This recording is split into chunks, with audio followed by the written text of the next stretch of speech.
Hello and welcome again to Conscious TV. I'm Iain McNay. I'm joined by three guests today which are members of the Whirling Dervishes from West London. We have Shameemah Chota, Philip Jacobs and Helen Oates. And they're all gonna share their journey, if you like, both on finding the turning, as they call it, the whirling as we would call it, how it's affected them, and then Philip will fill us more in on the history and the detail. And it's something that Renata, my wife, and I, we went to an evening about 3 or 4 years ago at Colet House in West London where the whirling takes place. And it's such a wonderful experience to watch. They have an open day actually, I think once a month on a Friday evening, where anyone can go along and just watch them. It's just incredible as a spectacle, and it's very moving to watch them as well. So we'll start with a background. Maybe we'll start with you, Helen.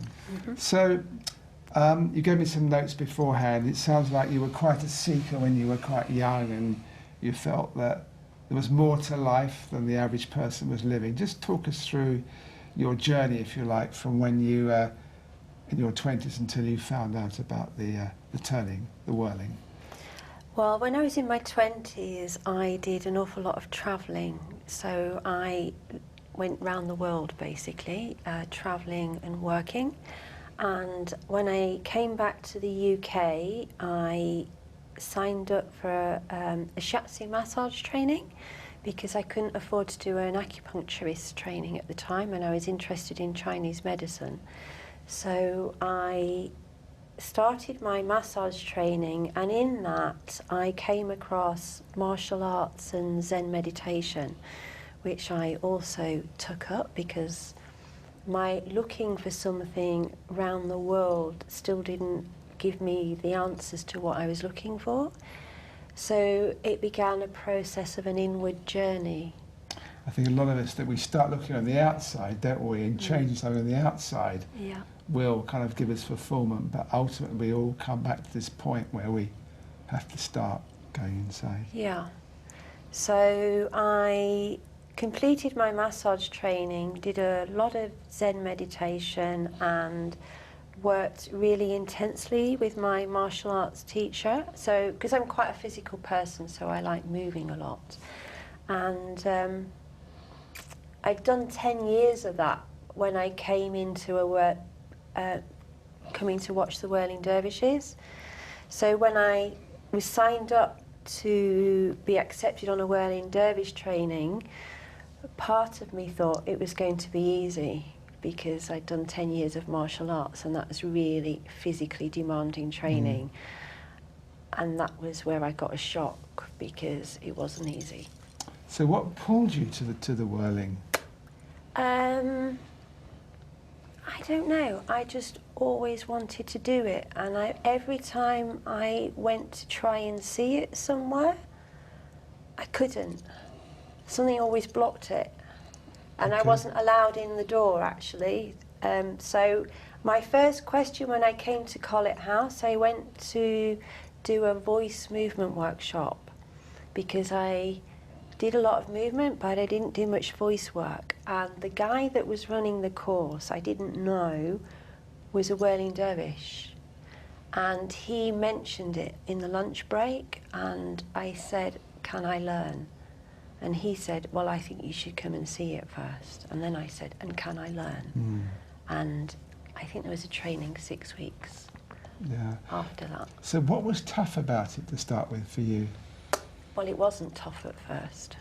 Okay. The first part of the training, I thought, I don't know what everybody's on about, because I thought it wasn't that difficult. And the training basically has 2 halves. It has the beginning bit and a second half. And so the beginning bit, I thought, okay, I don't see what's so difficult. But as soon as we started the second bit, I got the shock of my life. And it was around turning in such a big space, brought up all my fear. It brought all the fear I think I ever held, that I'd sort of kept a lid on. just went whoom. So you mean energetically the fear was coming up? How was the fear coming up? Well, I think I basically freaked out, physically. Okay. I had a really big shock, and I virtually had a panic attack. So I had a panic attack, and I couldn't breathe, I sweated, I nearly fainted. Okay. Okay, we'll leave you there for the moment. Yeah. Because, Shamima, so Yes, how did you first, you were born in South Africa, that's right. and then I have a few notes here. Yeah, I know you say in the notes you love looking at stars. Yes. And you're very drawn to the outside world. I had, I felt there was I couldn't put the words to it or identify it, but there was a familiarity that I always felt when looking at the stars, when looking at photographs of the solar system, that spiral. And there was always the sense of let go. But, and I think with the symbol of the solar system and seeing the planets orbiting and the Milky Way galaxy, all those images spoke to me, connected with me. And I didn't feel I was separate. I felt when I looked up at stars, it was me looking back at myself, looking at myself. Okay. So I was looking out at the stars, and it was the stars looking back at me, and we were connected in some way. Yes, because you also told me earlier that you would question your inner identification. Correct. And there was something about the way everybody was. It didn't quite fit with the way you saw things, but you weren't quite clear how it should be. That's right. Growing up in a community where a lot of emphasis was put on outer identification. So if you dressed a certain way, if you did certain things, that meant that you were good. Mm. I came across examples where that didn't quite match up. And I felt that there was the outer display should rather be secondary to who you are internally. And so I started questioning, researching, asking questions I really shouldn't be asking, as I was told, because I realized later there were no answers, and that also made others question. And sometimes being in a comfort zone, you don't really want to know and question certain things. Mm. So there was that wanting to find out more, but knowing that somewhere within me, the answers already exist. So it's going on that journey inwardly first, and then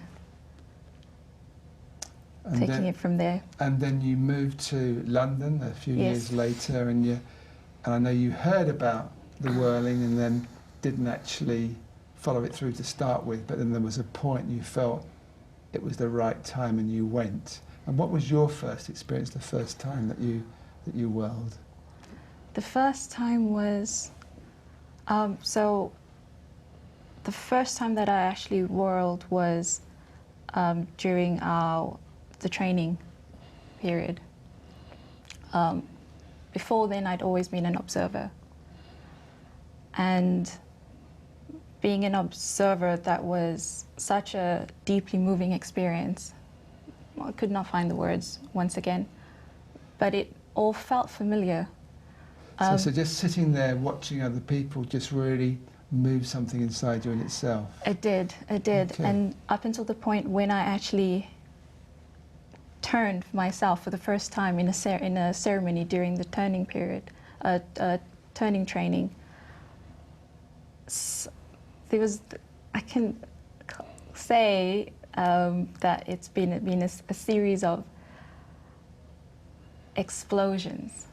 Explosions of that which was breakable and were more like veils. And what was left was that which is unbreakable. So I was nervous, I was excited. The first thing when I did was in a ceremony, I just kept thinking, and this was the mind, and I realized that was, how am I going to make it through this? How am I going to? I've seen it, and I can so appreciate even more so by actually doing the turning, my appreciation and love and gratitude was tenfold, because I was able to experience what others was now experiencing, and that was. But I made it through, and because it's physically and mentally demanding when you're doing. Is that right? Emotionally also, because emotionally, yeah. For me it was I was meeting my ego. For me, what comes through with the ceremony is I meet my ego, and it's a journey of meeting ego and surrendering with love. Okay. And it's each time seeing that, and each time you'd think, okay, because I've done it once, I now know. No. Each time it's another layer. Each time it's another layer that just that gets released. Okay.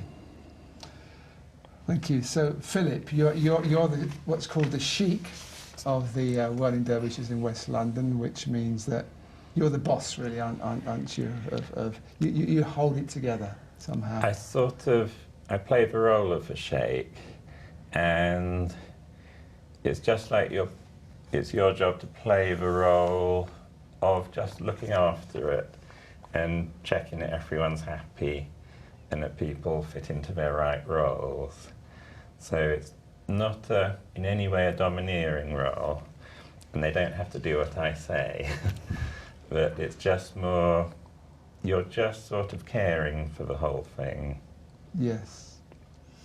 One of the things I picked up from some notes from an interview that you gave a couple of years ago for someone else was, it's very precise, isn't it?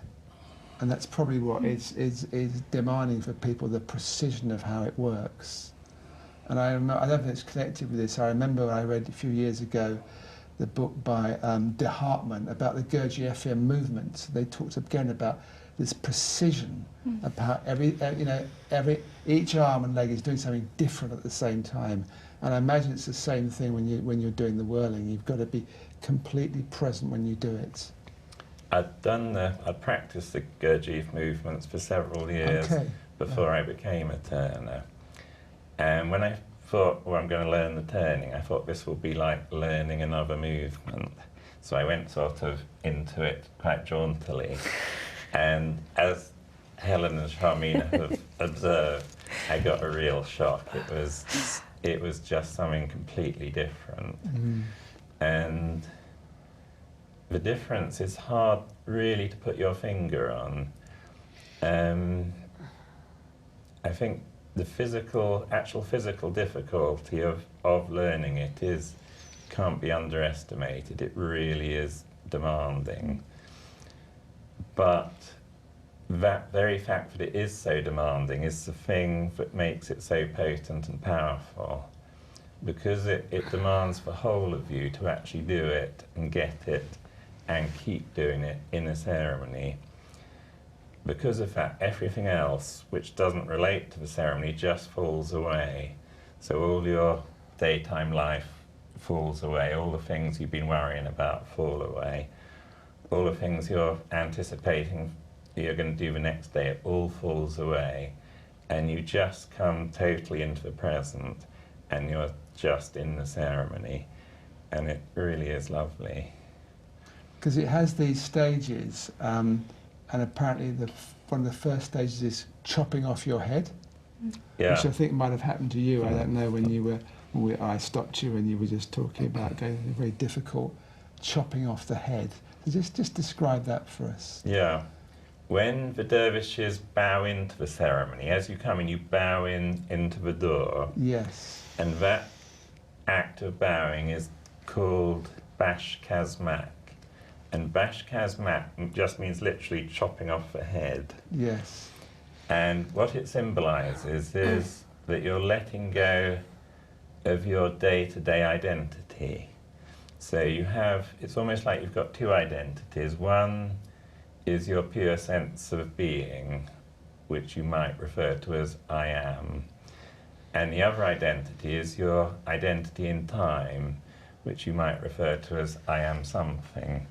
In your case, it's I am Iain. In my case, it's I am Philip. So in the act of bash kazmak, you're letting go of the sense of being a separate entity. You're letting go of I am something, I am Philip, and all that goes with being an I am Philip. And then to get through the ceremony, to get through half an hour of turning and still be alive at the end of it, you have to hand over to something much larger. So it's a bit like in your journey of life.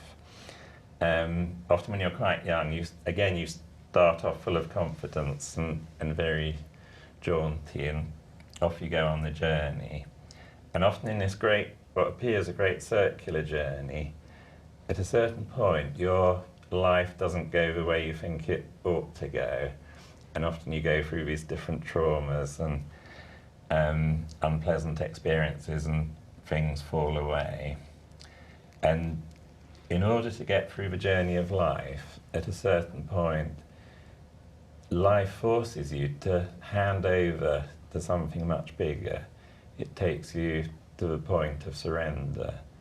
And in the ceremony, the whole ceremony is really designed. It's like a little lifetime in miniature. It takes you to that point of, I can't do this on my own, and then you let go, and then something comes in and carries you through. Yes. And it's coming down to the heart, really, from the head, chopping off the head, down to the heart. The whole ceremony in the Mevlevi tradition is all about what's called the opening of the heart. So, bash kazmat, your head is chopped off, and while the turners are in the ceremony, they adopt a head position, which is sort of like that when you're still, and when you're turning your head to one side, and it's called looking into the heart. And the heart in the Mevlevi Dervish tradition really means your still centre, that part of you that lies behind your thoughts and your feelings. So it's really all about that process of acknowledging the great stillness. Yeah, I wrote down a direct route for accessing the great stillness, which is somehow, I guess, what we all seek, the great stillness. Yeah.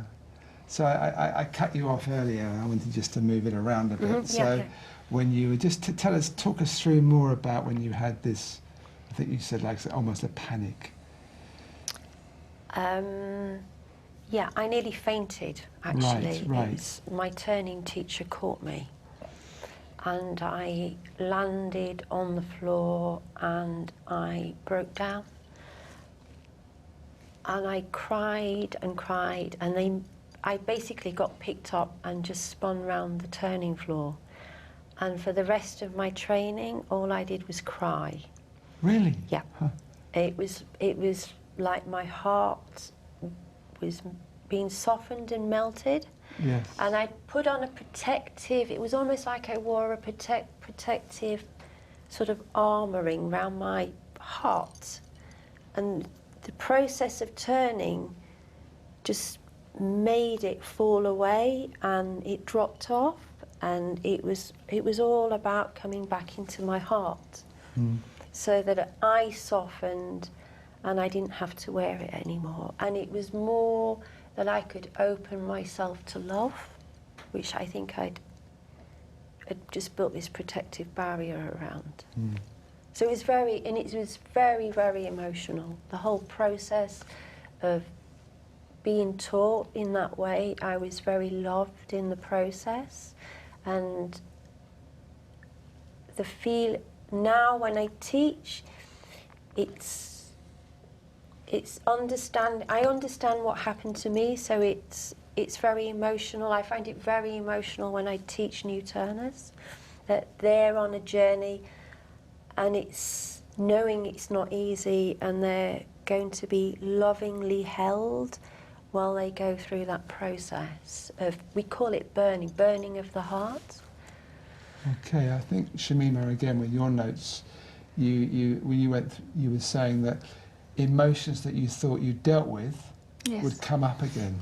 Yes. Yeah. So how was that for you? You kind of think, oh, I'm clear of that, and then here it is again. Well, I was anxious, excited to start the training, off in the first place. So I felt that my attention was elsewhere. During the training period, there'd be times when, for no reason, I would just suddenly be restless, and I'd do a check-in.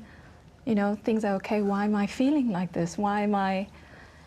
And then I'd remember words that Helen would. This is something that Helen told us, is that things will come up for us during this training. And it's almost as if now I'm actually, for the first time in that space, to actually allow it to come up so I can finally let go of it. Before I would try to control and question and try and fix it. But for the first time, I actually just let whatever come up just be. However, in whatever way that needed to be, just be with myself, you know, okay, acknowledge this is how I'm feeling, I'm not feeling like that, and then I'd find that afterwards it would just it just needed my acknowledgement and attention, and once I did that, it just went. I still do find at times there are things that come up for me, happy, sad, feelings. And now I find that I'm not so quick to try and fix it, but rather just be with it first.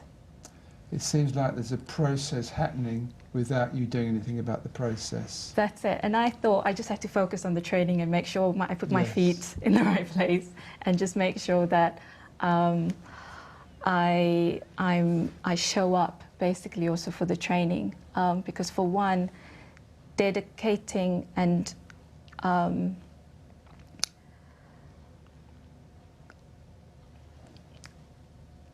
saying that I will come for the training period and not missing a lesson. With my friends, they know I would usually sign up for something. A few weeks later, I would give into the excuse of life's happening. But for the first time, I found that this was something that I did want to do, that it was kind of like my path towards home by going through this process. So positive, negative, all those things just came up. I'd fall to pieces sometimes. I'd be really angry. Usually I would try and stop myself from being angry. But then I realized, no, I don't need to try and be okay. I need to let this come up. Otherwise, if I stop it short, it's going to keep coming up. And then eventually, once I did that, I stopped looking at the story and I just focused on where that feeling was. It just kind of just went. You both, I'm remembering now, you both talked in your notes about the pain body and how the pain body dissolved. Yes. How do you actually see the pain body? What does that mean to you, the pain body? Is it to do with just emotions, or does it include something else too? No, I often think the pain body, like I said with myself, it was like an armouring. And we say this in craniosacral therapy. People's bodies can become rigid. They don't. It's like their tissues don't breathe anymore. They become rigid or solidified. So often when I work with massage or craniosacral therapy, I want allowing the body and the tissues to soften. But because it's a holistic practice, you're working not just the physical body, you're working the body, the psychology, the emotions, and the spiritual as well. It's all inclusive. So that when there's a softening, and it happens in body work, you can hold the back of the heart, for instance, and allow the tissues in the back of the heart to soften. And often there will be, with the client or the patient, there's an emotional release, and allowing an old story to release. And that the same process, I believe, happens in turning when people, new turners particularly, they start to, I mean, in my own experience, you can turn out an old story that is in the body or the body physiology, psychology somewhere, and it can be released. It's like almost like releasing a trauma, isn't Yeah, it? definitely. In my case, definitely. Yeah, I would say that. Yeah. Yeah. Okay, so maybe Philip, you tell us a little bit more about the overview of the turning, how it works, and there's the different stages, the 3 stages, isn't there? Is that right? The 3 stages, or is there 4? 4 periods. There are sorry, 4 periods of yeah. turning Yes. within the ceremony. Yes, just talk us through those. Yeah, okay. The whole ceremony itself, it's like all the teaching, the non-dual teaching from the Mevlevi tradition, and any tradition, is contained within the symbolism of the ceremony. So it's represented. It's like an amazing book. Yes. You just look at it, you dance in it, and it unfolds itself to you as you participate in it or you watch it. So it unfolds its story. And you've also already heard about the chopping off of the head as the dervish bows in. And there are various different parts of the ceremony. One part is right at the beginning. There's a flute solo played on a flute known as a ney, which is a Turkish reeded flute. And it's a very sort of haunting melody. And that symbolizes the longing of the soul, or of its supposed separate self, for the unified state. So it's like when you were first born, you were just a complete unity, and then gradually separation gets imposed on top of that. But always, all through the drama of life, there's this dim memory of the total unity, which you go back into every night in deep sleep. So this plaintive music symbolizes this deep longing to return to the total unity. So this interrupt. We all actually have this deep longing. It's just that we don't always recognise that's happening in our lives. But that's inherent, isn't it? We all have it. Normally it gets projected on, it drives our life's ambitions. Yes, that's right. So we think if I had lots of partners, then the longing would disappear, or if I had an enormous house, then the longing would go. And often you do get those things, and for a while there's a contentment, and then that wears off and the longing is back again. And eventually you realise that it's not something out there, and then you start looking in here. So in the ceremony there are then 3 periods where the sheikh leads the dervishes processing around the room. And the first period represents knowledge gained from books. So that's just reading about something. And the second period represents knowledge gained by seeing. So it's as if the first one, you're reading about London. The second period, you come along on a visit to London and you start to see aspects of it. And the third period is knowledge from direct experience. which is called Knowledge from Living in the Reality of That. So that's like you come to live in London full time and you're totally immersed in London. And then after that, the dervishes throw off these black cloaks they were wearing. And the black cloak symbolises the ego. So it's like, and by ego I mean your sense of being something separate, the I am something identity. And so that's dropped off, which is another reference back to the chopping off of the head. And then in these long white robes, which are known as tenues, the dervishes start to open up and turn around the room.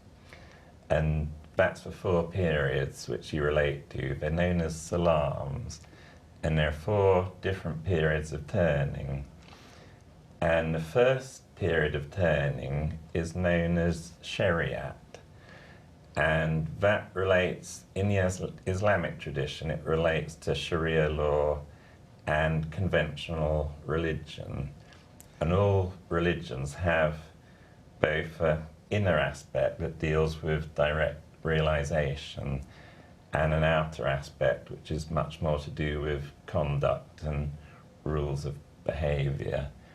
The same way in Christianity we have things like the 10 Commandments and so on. So that's Shariat. For Sufis it means on the skin, so it's like the most external part of any philosophy or religion. So that's the first period, which lasts about 10 minutes. Then all the dervishes cease turning, and again they file out past the sheikh and bow out into the second period. And the second period is known as tariqat or tariqa. And a tariqat means a way. So it's like you've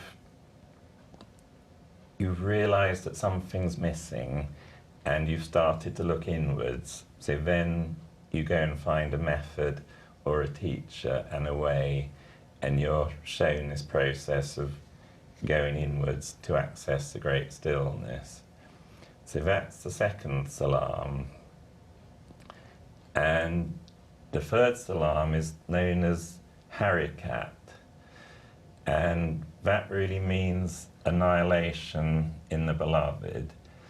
And the third period of turning is quite long. You've managed to get through the first 2 periods. And then there's this really long salam, as it's called. And it's at that point that what we talked about earlier, that you have to hand over to something. Because your physical energy and like it happened to you, that it's like it's on the wane. Yeah, you're just, you sort of think I'm dying. Nothing serious. How can I take another step? Yeah. And you have to keep letting go. You have to let go, let go, let go into the movement, into the process. And something carries you through.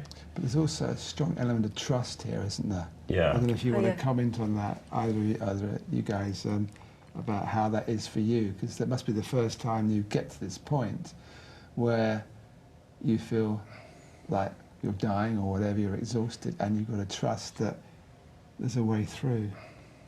That's the whole surrender, though, isn't it? Yeah. It's the whole surrender. The posture of being a dervish with your arms up, and it's almost and your heart is burning because physically, because you're so tired, and you just give up, and at the point you give up, it's almost like that's the point where you're not doing it anymore. You've surrendered, and then you're being turned. It's the other way around. It's almost like the energy is coming from the ground or everywhere, or what's the feeling in you? Is there a point you feel it switching and you feel something else is coming in? How is it? I'm interested. That's a bit like when you disappear into the dance. You've gone. Disappear into the dance. Yeah. So you're no longer the turner or the Okay. dancer. You've disappeared into the dance. Yeah. And I think also that's where, as much as the thoughts might stream through or the ego, there comes that point where physically it becomes exhausting. And my only choice at that time is just to surrender. And it's not even knowing what's going to happen when I do surrender, it's just surrender. And it's the feeling that Helen's also mentioned, where initially I thought that there was a point where, and this happened during my first ceremony, where I was so exhausted that I felt as if I was going to fall over. And eventually I just let go and I surrendered. What happened next surprised me immensely, because there was this feeling almost as if my arms were being lifted. I wasn't doing the lifting, my arms were being lifted. And as I'm still on this path and realizations are unfolding, initially I thought that support was coming from my fellow turners, because during the turning period there's this immense trust that builds up with your fellow trainees, which is indescribable. And with that trust and support, I realize now that that support did not come from them, it actually came through them. And what was happening to me after I surrendered was not me. It wasn't happening to me. Something was happening through me as well. And I could only just but share that in whatever form and manifested. And so it's meeting that each time during the ceremony, that as much as I want to fight to hold on to me, by surrendering, you actually gain so much more. And is this something, I presume, that gets less each time you go back and you turn again? The one that wants to survive as me is a little bit less? Is that the way you find it? Or does it suddenly re-emerge and it's there again, strong again? I think once again, it just depends where I'm at in my life and what's happening in the daily drama, or the play of my life. But with that awareness each time more, even when it does arise, I'm able to be with it in a more gentle way each time. So it's not about stopping it, and if it does come up, it does for a reason, and it's just being with that, however loving, but knowing there's no point fighting this. You know what's going to happen. Okay. So we're on the third stage. That was the third stage. And then again, all the dervishes stop and file round and bow out again for the final and fourth period of turning, which is known as marifat or marifa. And in the first three salams, the dervishes, as they turn, they move in an orbit around the room. So they're both turning on place, and the whole thing is revolving like a great galaxy, a great spiral nebula. And in the fourth period, the dervish goes to where they ended the third salam, and then they turn on one place, they cease to move. And what that symbolizes is, in the early salams, the dervishes they were looking for something, they were seeking something, there was movement, they thought they had to go somewhere to find what they were looking for, and they were trying these different paths of shariat and tariqat and so on. And in the fourth period of turning, there's a realization that you don't have to go anywhere to find what you're looking for, that you already have it, and you already are it. And in the first three salams, the sheikh, who stands on a red sheepskin on the periphery, just quietly witnesses the ceremony. So the sheikh's like the great stillness that underlies the manifest creation. in the fourth salam, when the dervishes all turn in one place because there's nowhere to go, the sheikh slowly comes out and turns in the middle amongst all the dervishes. So the sheikh is no longer the witness, but the sheikh is part of the ceremony. And what that represents is that the great underlying stillness and the drama, the dance, are not two.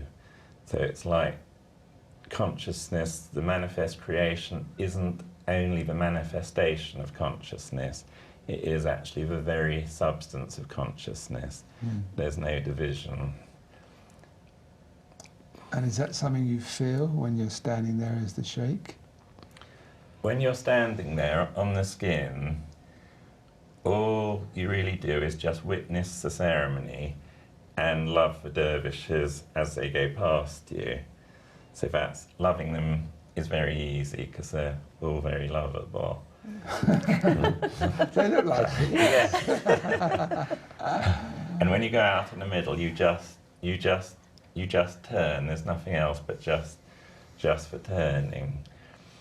And then it ends, and then the ceremony gradually starts to wind down, and there are more prayers are sung, which is like symbolizing going back into daily life, to the level of religion where you're in life and you're relating to people.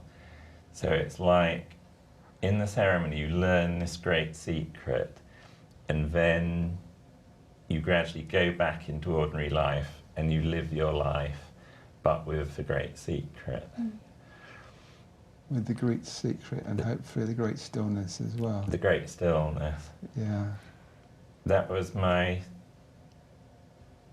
I first learnt it, and ever since, there's two overriding things that seem to follow the ceremony. One is just this very powerful stillness.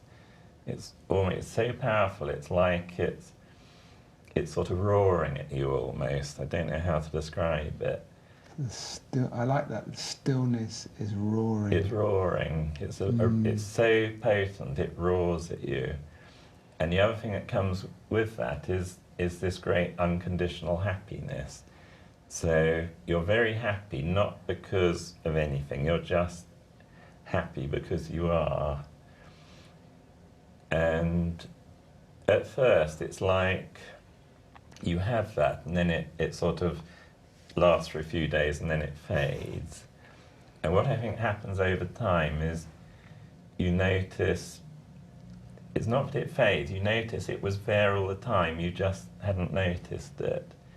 So it's like it's showing you something which is there always, but you were looking somewhere else, if that makes sense.